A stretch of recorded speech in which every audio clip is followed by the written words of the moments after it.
আদিক্ষেতা তোমরা দেখো আপনি বাড়তে পারেন। আদিয়াস, তুই কিন্তু অনেক করছিস বুঝছিস, তোর জন্য আমি আজকে এত কিছু করছি। তুই আমার বোন হয়ে তুই আমার সংসার ভাঙার জন্য আইছিস। আমি আমার বড় বোনের মতো বড় আপু তোর কথায় আমি অনেক নির্যাতন করছি।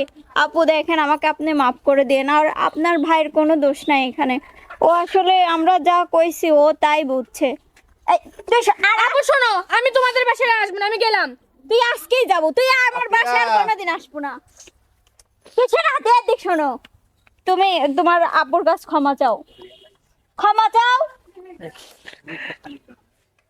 কি হলো মনির, ক্ষমা চাও। আসলে আপু তুই আমাক মাফ করে দে। আরে বোকা, তুই তো আমার ছোট ভাই, তুই তো আমার কাছে কোনো ভুল করিস নাই। তুই যা কইছিস আবেগে কইছিস। আমি কি তো কোনো রকম মানে কোনো নজরে দেখছি কোনো সময়? তোকে ছোট থেকে আমি লালন আসলে- পালন করছি আমি।